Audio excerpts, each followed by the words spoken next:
वाह वाह। मुझे आपके साथ अंडरस्टैंडिंग करनी है, ना कि आपको मेरे साथ करनी है। अच्छा। क्योंकि आप तंजीम के लिए बेनिफिशियल हैं और तंजीम बगैर कारकुनों के नहीं चलती, वर्कर्स चाहिए होते हैं। जी। और हर वर्कर्स का मिजाज अलग होता है, तो पता चला कि क़ियादत को तमाम मिजाज के साथ मिलकर चलना पड़ता है। और फिर एक वक्त आता है कि वो तमाम मिजाज वाले, अलग अलग मिजाज वाले लोग अपने उस क़ियादत के मिजाज में ढल जाते हैं। और कई इस मामले में फेल हो गए कि वो उनका बोलने का अंदाज, डांटना, झाड़ना, थोड़ा डिक्टेटर वाला अंदाज होगा, फिर में वाला थोड़ा अंदाज होगा। तो इस तरह के लोग जो है ना, कभी भी मुशावरत नहीं होगी। आका सल्लल्लाहु अलैहि वसल्लम किस तरह अपने कमजोर से कमजोर के पास तशरीफ ले जाते और किस तरह आप इनके साथ सिले रहमी फरमाते, उसने सुलूक फरमाते, अपने घर के कामों को, मामला तो कैसे देखा करते, जिससे जिंदगी में अगर कोई क़ियादत वाली पोजीशन पर भी आना है तो सिवाय इसके कि वो नबी पाक सल्लल्लाहु अलैहि वसल्लम की सीरत को पढ़े और उसको फॉलो करे, इसके बाद कोई दूसरा ऑप्शन नहीं है। सुभान अल्लाह। मतलब आप नाराज नहीं होते किसी से? देखिए, बुरा लगना तो होता है, नाराजगी वक्ती तौर पर आती भी है, लेकिन इतना जहन बन चुका है किसी हद तक, मैं कह सकता हूँ अल्लाह की रहमत से, कि मैं नाराज होकर करूंगा क्या यार। आखिर काम तो हम आपस में ही करना है, मुझे उससे लेना है, उसको मुझसे लेना है। जब आपस में काम करना, बुरा देखिए नफ्स है, जज्बात हैं, अच्छा लगना बुरा लगना ये बातों का हमारे इख्तियार में नहीं होता। मुझे इस्लामाबाद कहते हैं यार एक बात को बुरा तो नहीं लगेगा, मैं बोलोगे तो पता चलेगा, बगैर बोले मैं कैसे कह दूं कि मुझे बुरा नहीं लगेगा। सही है। माशाअल्लाह। दावत इस्लामी की जो शुरा है, मरकजी मजलिस शुरा, ये किस तरह चलती है? इसका क्या पैटर्न क्या है, क्या तरीकेकार है, आवाम को भी पता चले। अल्लाह पाक अमीर सुन्नत को सलामत रखे। इन्होंने वो काम किया है जिनको फॉलो करना चाहिए हर एक को। जब इनकी उम्र 50 साल की थी ना, तो इन्होंने शुरा बना दी, तकरीबन 50 साल की थी इनकी उम्र। उस वक्त मेरी तकरीबन उम्र 30 साल की थी, यानी 30, 35, 40 साल के इन्होंने इस्लाम लिए जिनकी इन्होंने शुरा बना, और फिर मुसलसल शुरा को लेकर ये चलते रहे। यानी हर मशवरा शुरा का अमीर सुन्नत के साथ होता था। अच्छा। हम हर माह 72 घंटे का मशवरा रखते थे, एवरी मंथ 72 आवर्स। अच्छा। और उसमें कई घंटे अमीर सुन्नत के साथ भी हम गुजारते थे। एक माइंड था कि मुझे शुरा को चलाना है, बनाना है, इनकी चीजें। फिर हमारे मशवरे अलग होते थे, फैसलों के लिए अमीर सुन्नत हमको काफी फ्रीडम दिया होता था, मशवरा कर, लेकिन हम करके फिर अमीर सुन्नत से राय ले लेते थे। फिर एक वक्त हुआ कि इसको भी अमीर सुन्नत ने गैप दे दिया, नहीं आप करो, नहीं आप खुद करो, नहीं आप खुद करो, नहीं आप खुद करते करते करते करते अब आज हम तो कहते रहते हैं कि आप तशरीफ लाइए और हमें वक्त दीजिए। तो ये हुआ। तो इस तरह पहले शायद 10 से 11 थे। हाजी मुश्ताक रहमतुल्लाह ताला अलैह शुरा के निगरान, हमारे निगरान थे। आपने उनकी मातहती में भी काम किया? जब तक ये हयात रहे। असल में इनका ऐलान तो अमीर सुन्नत ने फरमा दिया कि मरकज़ी मजलिस शुरा के निगरान हाजी मुश्ताक रहमतुल्लाह ताला अलैह। फिर माशाल्लाह इन्होंने दौरे लगाई, भागे, हमारे मशवरे करते रहे, करते फिर बीमार हो गए। अब जब ये बीमार हुए ना, तो ये 1.5-2 साल का ये समझे पीरियड था। अच्छा। इसके बाद ही इनकी बीमारी बढ़ती चली गई। तो अब तो शुरा ने फिर फैसला किया कि कायम मकाम निगरान की हैसियत से इमरान तुम अब सफर करो। अच्छा, आपको शुरा ने चुना? हाँ, ये मतलब ये मुशावरत से हुआ। सही। कि कायम मकाम निगरान की हैसियत तुम सफर करो। तो फिर ये हुआ कि मैं सफर करता था, मैं आकर हाजी मुश्ताक अलैह रहमा को कारकर्दगी दिया करता था। अच्छा। कि ये हुआ, वो कहते यार मुझे नहीं दिया करना। मैंने कहा मेरे निगरानों में दूंगा तो सही ना, आखिर on the behalf of you.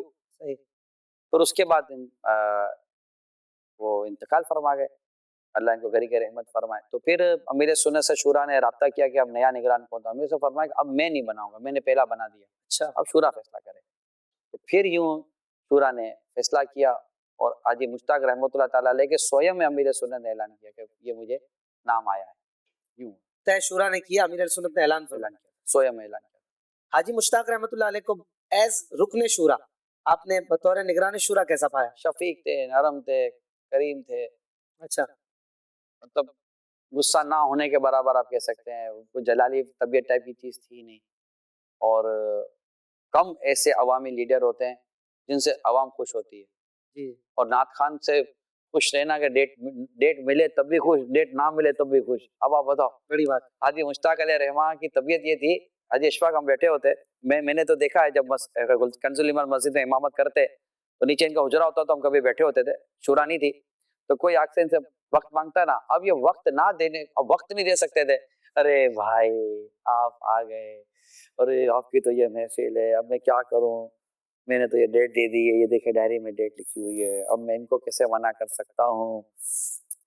अरे ऐसा ही अरे करते थे भाई, अगला बोले कि मुश्ताक भाई आप नहीं आओ, कोई मसला नहीं, शर्मिंदा क्यों हो रहे हो। अच्छा, अब यकीन माने वो खुद ही बोले, सही है। यानी वो, अच्छा अब ये मिजाज आप कहाँ से लाओगे, यानी ना भी बोलना है और उसको बुरा भी ना लगे, इस अंदाज पर, यानी कि यार तुम डेट हो गए यार, मैंने डेट दे दी, मैं कहाँ का डेट दूंगा यार, नहीं यार मेरे पास कोई डेट वेट, या पहले आ जाते यार अगर डेट लेनी थी तो।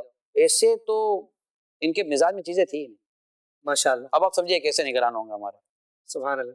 दावत इस्लामी के निगरान शुरा बनने के बाद, आई थिंक 2003-4 के बाद से, या इससे भी कुछ पीछे से, एक सीरीज आपके बयानात की हमने सुनी है, अपने लड़कपन का ही कह सकता हूँ, कि उसमें आपने जो मुर्शिद, दर्द मुर्शिद, एहसान मुर्शिद, फरमान मुर्शिद और मुर्शिद मुर्शिद, सारी कैसेटें अल्हम्दुलिल्लाह मेरे पास हुआ करती थी, मैंने कोई 10-10 बार भी सुनी थी, और भी शायद मेरे से बड़े भी होंगे सुनने वाले।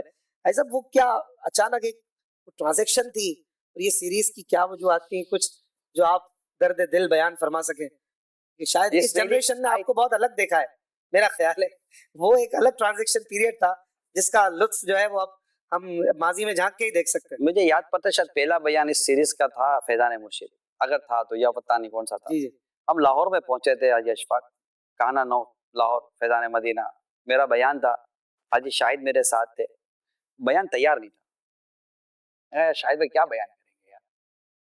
वहाँ मुझे याद पता हमने गौसे पाक रहमतुल्लाह ताला को जिक्र किया, फिर अमीर सुन्नत का जिक्र आया, और उसमें हाजी शाहिद ने कलाम पने शुतू फैजान रजा इलियास कादरी, जी जी तू जिया के जिया, बहुत प्यारा अंदाज, जी तू फैजान रजा, वो ऊपर जाता था ना वो शाहिद भाई। तो अब वहां से ये सारा फिर मौजू बनना शुरू हो गया। पहला वहाँ हुआ था, लाहौर पहला सबसे पहला वहां, तो मुझे याद है। वहां से ये उसके बाद ऐसा कह सकते हैं कि ये बन गया ये, फिर ये सब अमीर सुन्नत, क्योंकि ये तो तरीकत की जो लाइन है, ये बहुत इंपॉर्टेंट लाइन है। अच्छा, मुझे इस बात पर यकीन है कि तंजीम की बका और तंजीम की मजबूती में तरीकत का जो रोल है ना, वो अपनी मिसाल आप, तरीकत का रोल, तरीकत यानी पीर साहब से मोहब्बत, पीर से मोहब्बत, क्योंकि ये इताअत, ये मोहब्बत, ये अकीदत, ये सब लाती है। ये मोहब्बत ही तो होती है जो आपकी इताअत कराती है, मोहब्बत इताअत कराती है। ये आप शरीयत की गुफ्तगू भी कर लेंगे तो आपको ये बुनियाद मिलेगी जी, अल्लाह रसूल की मोहब्बत इताअत कराती है। ये बात में पढ़ी हुई थी, सही, कि आप जितनी मोहब्बत होगी ना इतनी बंदा इताअत करेगा। तो फिर आप समझ जाए कि ये तरीकत तंजीम के लिए कितनी इंपॉर्टेंट रही, जी जी और है, और अल्लाह ने चाहा तो रहेगी। एक व्यूअर कह रहे हैं कि हकीकत ये है कि पीर साहब की मोहब्बत हमें निगरान शूरा ने दी है, जगाई है, इस तरह के अल्फाज। मगर इसमें कोई आपके जाहिर नकात भी बहुत सारे हैं आपकी, हर कोई तो तारीफ भी नहीं करता ना, ये भी कहने वाले कहते हैं कि ये चापलूसी है, इसे कैसे डिफेंड करेंगे आप? अल्लाह उनको हिदायत दे। वैसे तारीफ बंदा पीर की नहीं करेगा तो किसी करेगा।